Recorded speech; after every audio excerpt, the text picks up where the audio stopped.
ಆಕಾಶದ ನೀಲಿಯಲ್ಲಿ ಚಂದ್ರತಾರೆ ಜೊತೆಯಲ್ಲಿ ಬೆಳಕನ್ನಿಟ್ಟು ತೂಗಿದಾಕೆ ನಿನಗೆ ಬೇರೆ ಹೆಸರು ಬೇಕೆ. ಸ್ತ್ರೀ ಅಂದರೆ ಅಷ್ಟೇ ಸಾಕು.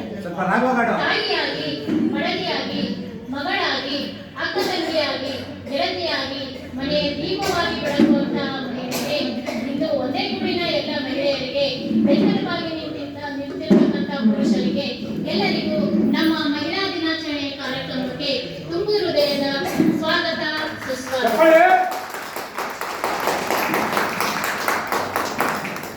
ಒಂದೇ ಗೂಡಿನ ಹಕ್ಕಿಗಳು ಮಹಿಳಾ ದಿನಾಚರಣೆ ಕಾರ್ಯಕ್ರಮಕ್ಕೆ ಹೊಸದಾಗಿ ಬಂದಂತಹ ಎಲ್ಲರಿಗೂ ಸ್ವಾಗತ, ಸುಸ್ವಾಗತ. ಒಂದೇ ಗೂಡಿನ ಹಕ್ಕಿಗಳು ಸಮೂಹದಲ್ಲಿ ಮಹಿಳಾ ದಿನಾಚರಣೆ ಕಾರ್ಯಕ್ರಮಕ್ಕೆ ನಮ್ಮ ಮಾತಿಗೆ ಬೆಲೆ ಕೊಟ್ಟು ಕಲರ್ ಕಲರ್ ಬಟ್ಟೆಯಲ್ಲಿ ಮುಚ್ಚುತ್ತಿರುವ ಎಲ್ಲಾ ಮಹಿಳೆಯರಿಗೂ ಮತ್ತೊಮ್ಮೆ ಮೊದಲೊಮ್ಮೆ ಸ್ವಾಗತ, ಸುಸ್ವಾಗತ. ಈಗ ಪ್ರಾರ್ಥನೆಯೊಂದಿಗೆ ನಮ್ಮ ಕಾರ್ಯಕ್ರಮವನ್ನು ಶುರು ಮಾಡೋಣ.